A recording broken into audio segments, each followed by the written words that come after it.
Rocket League is an incredibly deep game.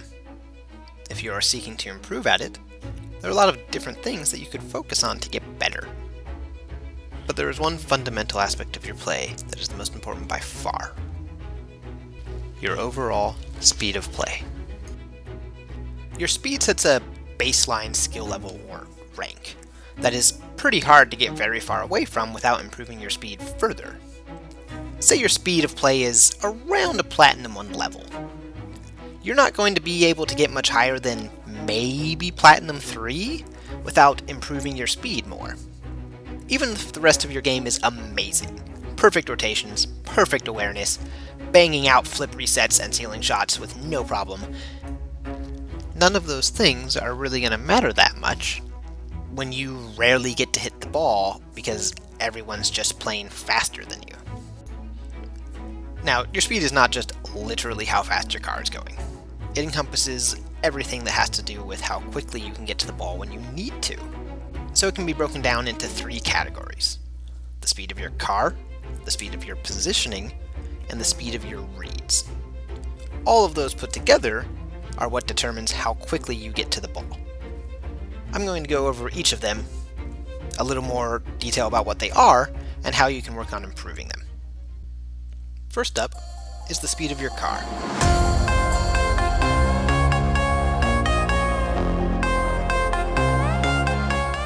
It's simply how fast your car is going and how good you are at getting it up to maximum speed, maintaining that speed when you need to, and staying in control of your car at those speeds as well as being able to aerial quickly. Now, don't get me wrong, this doesn't mean that you need to go as fast as you can all of the time. It just means that when you need to get to a specific position, or challenge the ball, doing it quickly is usually correct. Once you actually get to the correct position, you may need to slow down and wait there for a moment for the current play to finish so that you can actually challenge the ball. Assuming you have the basic ability to drive your car around fast, the most important thing to work on after that is your aerials. Make sure you can efficiently quick aerial while holding boost down the entire time, and that you're comfortable doing that and still actually hitting the ball. Additionally, make sure your aerials off of the wall are as comfortable as your aerials off of the ground, as you're going to be going off the wall for the ball quite frequently. Lastly, there are recoveries to think about. Now, there is quite a lot that goes into good recoveries and maintaining your speed. I'm not going to go super in depth here, as there are plenty of videos you can find on that topic, but here are a few questions to ask yourself. Are you always landing on your wheels? Landing on anything other than your wheels is obviously going to slow you down quite a bit. Are you conserving your momentum after you challenge the ball? Are you landing on walls properly, which is usually facing down, so that you can get off the wall and back to a good position quickly? If you answered no to any of those, or you're otherwise aware that your recoveries are bad, work on getting them up to speed so that you can be back to where you need to be quickly. Also, learn to wave dash and put it into your gameplay. Wave dashing will be useful dozens of times per game. Next up is the speed of your positioning.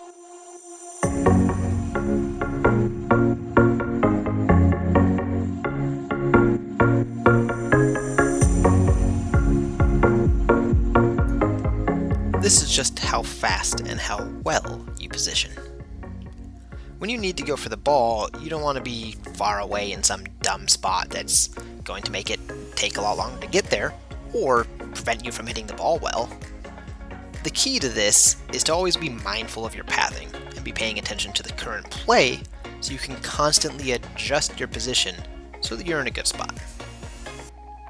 Other than totally misreading the situation, and thus being in the wrong spot, there are 2 fairly common causes for not being in a good position. The first is big boost pads. I'm sure everyone has experienced going to get a big boost pad because you're low, only to watch the ball sail into your net because now you're too far away to do anything about it. When it comes to collecting big boost pads, the only time you should really be getting them is when they're directly in the path you need to take, or when you are definitely not going to need to challenge the ball anytime soon.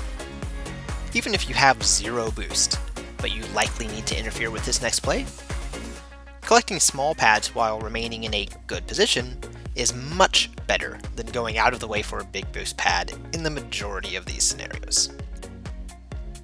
If you struggle with picking up small pads enough, just play a few games where you actively avoid the big boost pads. Just pretend they don't even exist. This will force you to think about the small pads and how to path through them wherever you're going so that you have boost. And you might actually be surprised by how relevant you feel in these matches, despite the fact that you had to go spend extra time collecting small pads. Because when you're collecting them, you're usually in a better position than when you're off on the side getting a big boost pad. The second common issue is just a lack of paying attention to what is happening with the ball. Rocket League is incredibly fast-paced, and the situation can change drastically quite quickly. So even just a temporary lapse in your attention can result in you being in a pretty dumb spot. There isn't really a trick for this or anything in particular to train. You just need to be mindful and pay attention so that you can constantly update what you think is most likely to happen next so you can be in the best spot. And finally, we have the speed of your reads.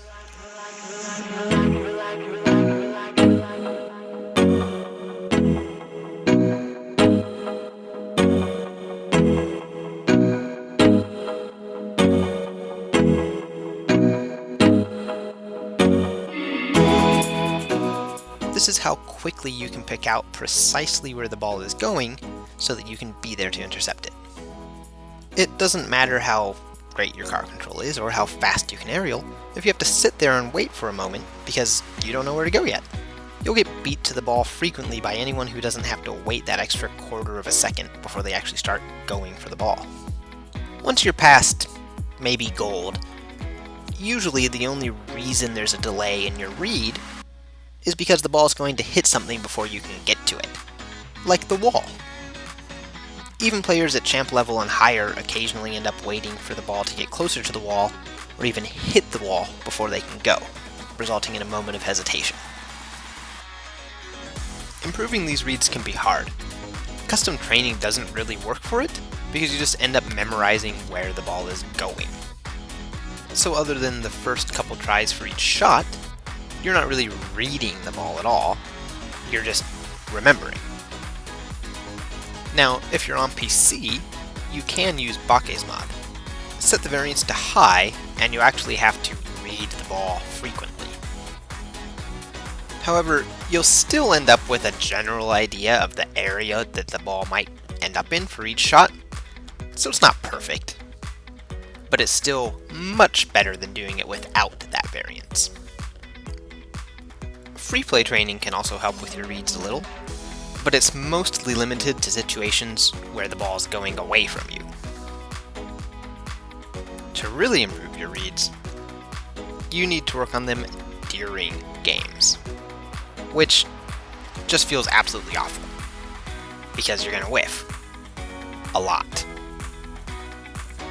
The key to improving how quickly you get these reads is to actually attempt to get the read sooner and go for the ball sooner. When the ball gets hit towards a wall, and you don't quite have a solid read right away, instead of waiting until you have a comfortable read and you know exactly where it's going, right at the start, make an educated guess, and go. You'll figure out these reads a lot faster if you actually make one and then see why it was wrong. Of course, doing this will obviously lead to some whiffing in the short term. But once you start to dial these reads in a lot sooner, you'll frequently be winning the ball in these very common situations, and that's going to go a long way towards increasing your overall speed, which will allow you to crush opponents at your current rank. The potential losses from whiffs in the short term are going to be quickly eclipsed by the wins you get from improving your reads. And with that, we're all done. I hope you guys enjoyed the video. If you didn't, or you've got some questions for me, or just have something you disagree on, let me know in the comments. Thanks for watching.